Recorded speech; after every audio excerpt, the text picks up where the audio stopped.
kasih pemirsa, Anda masih terus bersama acara spesial Lebaran bersama dengan keluarga Syihab. Kita ingin ke topik yang agak berbeda. Saya mau ke ayah, ke Abi.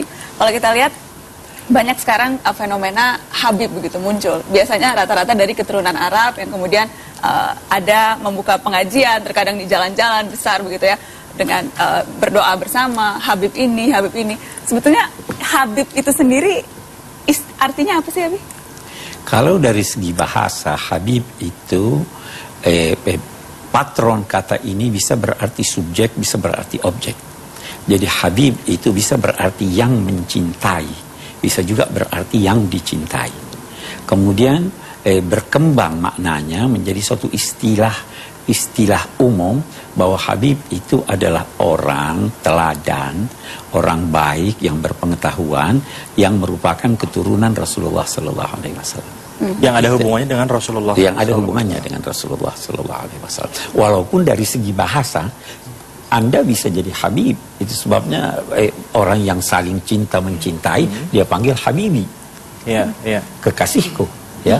Tetapi dalam istilah itu biasanya digunakan untuk teladan, orang yang berpengetahuan, orang yang mencintai orang lain dan dicintai oleh orang lain. Itu kalau lihat kata-katanya, Pak Quraisy juga kayaknya pantas dipanggil Habib juga ya. Itu sebaiknya memang orang memanggil Habib yang wajar untuk dipanggil Habib. Yang wajar untuk dipanggil Habib. Maksudnya saya merasa saya butuh untuk dicintai, saya ingin mencintai, tetapi rasanya saya belum wajar untuk jadi teladan. Karena itu saya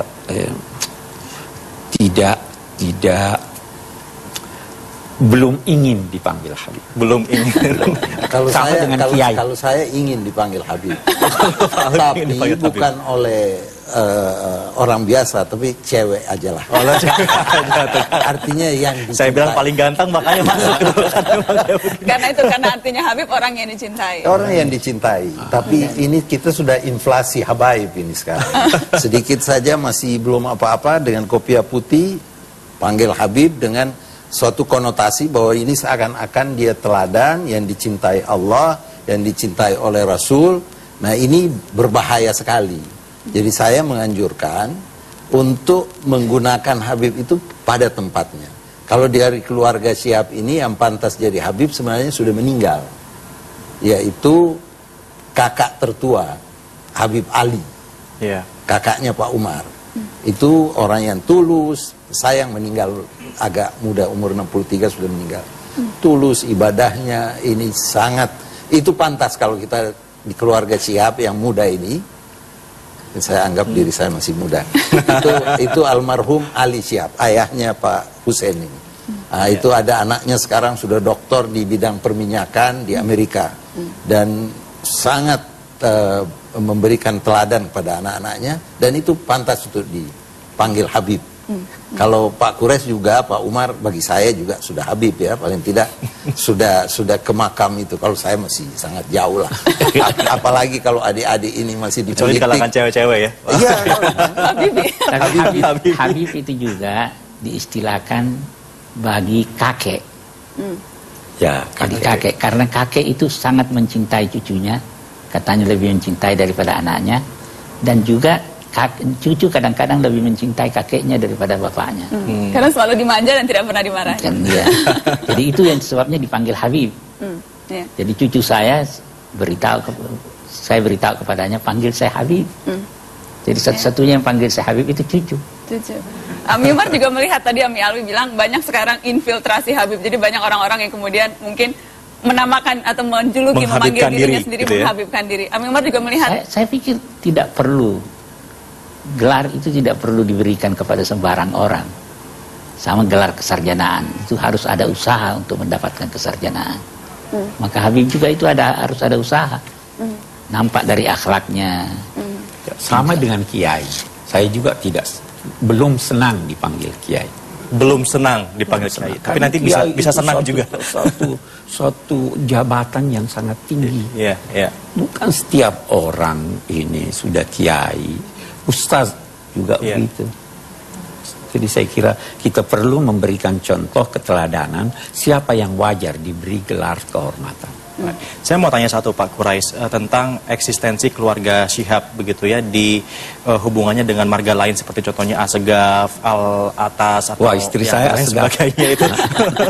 Itu bagaimana sih hubungannya? Sebenarnya itu Katanya itu kayak semacam kasta-kasta juga. jelas bukan. Semuanya sama. Sebenarnya semua manusia dalam pandangan agama ini sama derajat kemanusiaannya. Tetapi kan perlu ada nama. Perlu ada membedakan antara satu keturunan dengan keturunan yang lain. Perlu ada marga. Kita di Indonesia ada Nasution, ada Siregar, ada macam-macam ya. Tapi itu tidak dimasukkan untuk ya, eksklusivitas gitu bukan ya? Tidak. Dan itu kalau kita lihat sejarahnya, itu sebenarnya berujung kepada kakek yang sama ya. Tetapi ada panggilan-panggilan. Kenapa Al-Attas? Artinya tahu artinya Al-Attas apa? Yang bersin. Yang bersin. Yang bersin. Jadi mungkin ada orang yang sering bersin di situ. Kamu ini Al-Attas. Jadi dikenal sebagai Al-Attas. As-Sagaf itu artinya yang apa ya? Atap yang tinggi. Atap tinggi. Karena dia mungkin ilmuwan. Memang kamu ini As-Sagaf. Kalau Syihab? Ada kalau Syihab bintang. Kalau Bintang. memang terkenal Syihab itu pinter-pinter. Jadi tepuk tangan dulu dong untuk keluarga Syihab. Pede-pede ya keluarga Syihab itu. Jadi Bintang. Biasa bersinar. Bukan kasta. Jadi orang di mana di Hadramaut sana tahu. Oh ini Al-Attas. Kenapa Al-Muhdar? Al-Muhdar itu dikenal ahli perang. Jadi kalau Anda lihat ada Al-Muhdar bicaranya keras, memang kakeknya dulu ahli perang. Kalau Syihab jarang untuk berperang. Jadi itu pengertian. Ya ini menarik sekali ya perbincangan mengenai keluarga Syihab itu selalu menarik. Tapi kita harus jeda dulu nih Najwa dan juga pemirsa karena harus ada headlines pukul 20 waktu Indonesia Barat. Jadi jangan lupa kemana-mana, tetaplah bersama kami di Lebaran bersama keluarga Syihab. Selamat hari Lebaran.